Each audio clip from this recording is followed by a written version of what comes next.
yung Rice. trabaho ni Japit Boy dito ngayon. Rice. It's chick rice. Potato. Rice. Rice. Yeah, that's chick rice.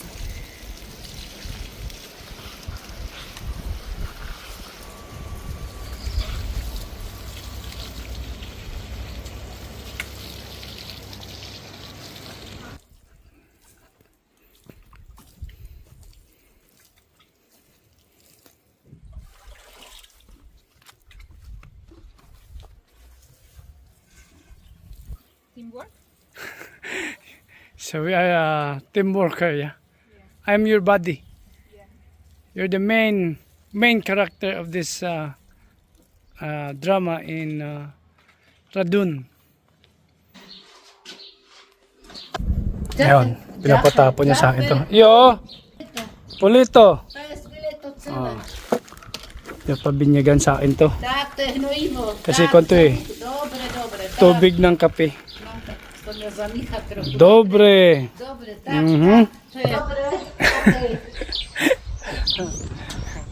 So dito kami, dalawa lang kami. At ngayon araw to, ang dami niya inutos kaso lang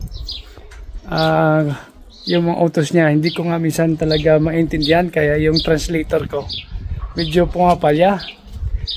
So nakakatawa kasi pag pumapalya yung translator, iba yung sinasabi ng translator sa aking Google Apps. Tapos iba yung ibig niya sabihin. Katulad dito, ipapakita ko sa inyo. Itong pins to eh, di ba? Laundry pins. Nung pinapakuha niya sa akin tong laundry pins sa baba, ang pagka-translate, kuhanin mo yung baboy sa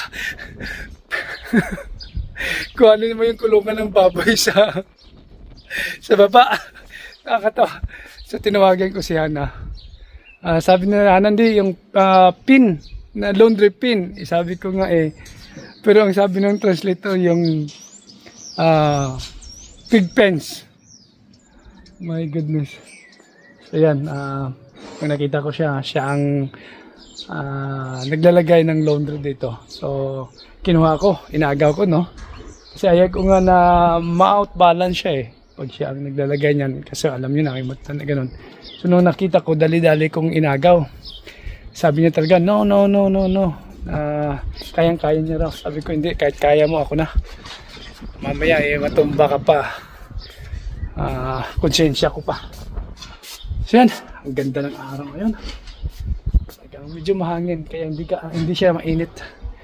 So, dito na ako sa bahay. Nag-aantay ng kanyang mga utos. Ganun lang naman. Antayin mo lang yung kanyang mga utos. So, listen carefully. Tapos, yung translator ko nga. Pero usually, naiintindihan ko na kung ano yung gusto niyang sasabihin. Ano yung gusto niyang gawin. Pero may mga mahirap siya na gagawin. Kasi usually, doon sa baba, sa cellar, ang pinapakuha niya sa akin doon, yung laundry niya, na nakasabit na natuyo na. So, yung ngayon, yung utos na sa akin, yung ito nga, yung laundry pins na pinapakuha niya sa akin mula sa baba. So, hindi kami nagkakaintindihan doon. Okay, makakita na sa labas. Okay. Ayos, diba? Pinapakuluan ko lang yung pork knuckles hanggang sa lumambot, at yan ang aking kakainin ngayon. Si Sophia sa school siya magla-lunch, si Hana naman may free lunch naman siya sa work. Kaya na. Pagkatapos ko siyang palambutin, nilagay ko sa oven grill 200 degrees Celsius, mga 45 minutes. Nilagyan ko ng sweet potato. Magka-carbs ako ngayon kasi magbubuhat ako ng mabibigat. Maraming mabibigat na bubuhatin ngayon. Kailangan ko ng energy. Ayos. Crispy. Ito sobrang crispy.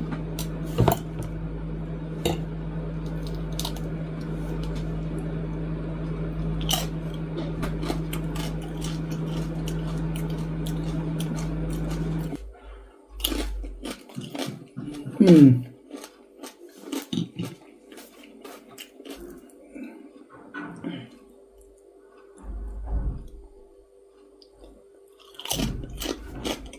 Mm.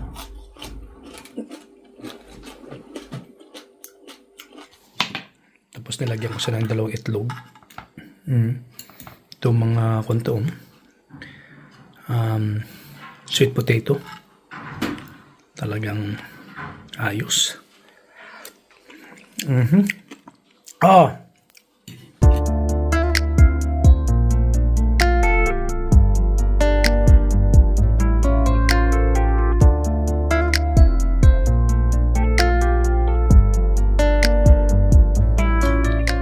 Nag-high carbs ako ngayon after almost 7 weeks kasi may malaking akong bubuhatin mamaya. Kailangan ko ng energy.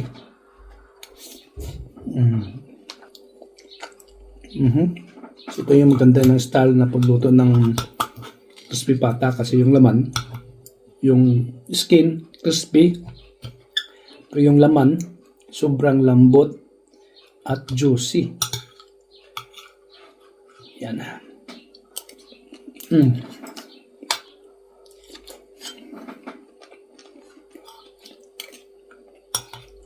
Nilagyan ko ng sweet potato para yung sauce niya manamis-namis.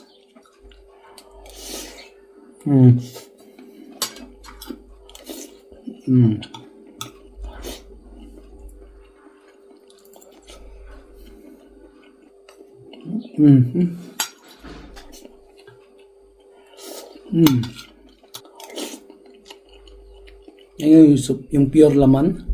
Ayaw ko ng mga ganitong karne, yung pure laman talaga, yung lean. May lean siya, talagang walang taba. Para sa akin, kahit anong karne pag sobrang lean. Balat minute. Pero dahil sa nakalublob siya sa tubig, may part siya na hindi nasama. Pero masarap pa rin yan.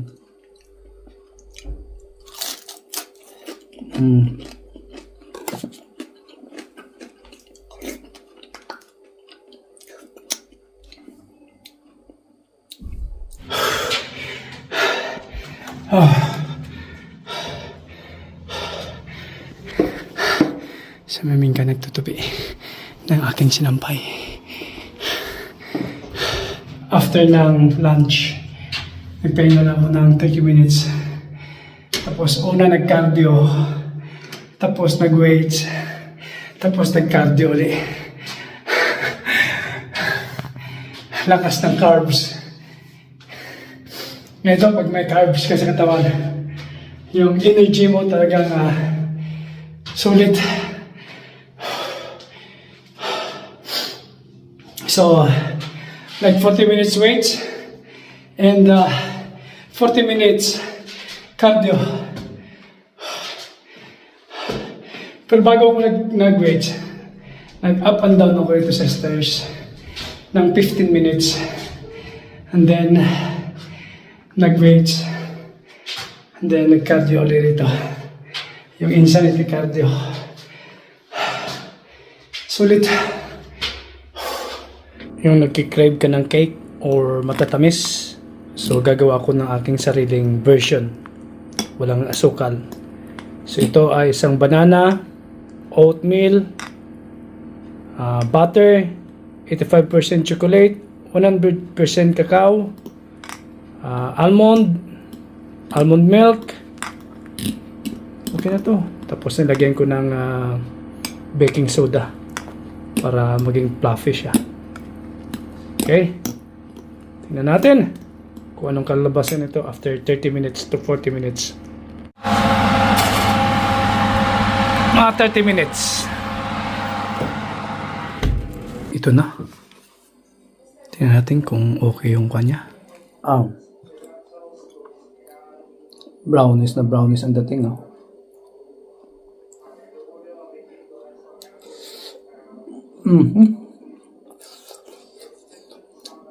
Mainit pa.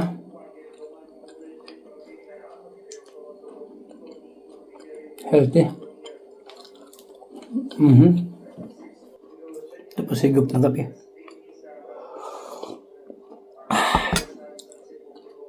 Taste test of Tatay's cake. I just had lunch. Je to dobrze upečené, bo to bylo furt, Jo, asi jo. bo to furt nebylo na tím, když se to lepilo na té špilce, tak potom What can you say? It's good. Right? Good, no? Huh, I told you I know how to bake now. Oh, wow. What ingredients do you use? Okay. Banana. 100% cacao powder. 85% chocolate. Cacao. 85% cacao chocolate, yeah. Almond milk. Almond. And butter. And oh, I did not put egg. I forgot to put egg. And carbon, something like carbon. Baking powder. Baking powder. It's good. Really good, yeah? I told you. And no sugar at all, so the sweetness come from banana and the chocolate. 85% chocolate. Right, it's really nice, right? So you like it? Okay, you rate me now. Okay. If I'm being honest, Yeah. this cake is really very good. But would I rather have a real chocolate cake or a healthy banana chocolate cake? I would have the real chocolate cake. Huh? I'd rather have a real chocolate cake. Mm-hmm. But I feel like if you're trying to lose weight Uh-huh. or be healthy, Mm-hmm. then I would give this 9 out of 10. Of course, this is very healthy. Healthy. Ah, I put also oats, like 2 tablespoons of oats. But if you're not into health, like being healthy or that type of stuff, you just want like the taste, Mm-hmm. then I wouldn't like recommend this. It's nice, sweet, but if you're into like banana and this type of stuff, then Yeah. Good, right? Yeah. I really love it. That's to suppress my craving for sweet yeah. chocolates. Whenever I go up, I always see that you're watching mukbangs. Trying to. Yeah. Yeah. So, tatlo lang kami ngayon dito kasi kararating lang din si Fia galing sa school. Yan. Then after that, for now, okay, you just return it there to where you took it. Počka. And time for me to do something. Ito yung inapakan niya. Yung natira. Sarap na sarap siya. With pasta, hindi kanin. When she left this morning to school, I asked her what she wanted to eat. And she said, pasta.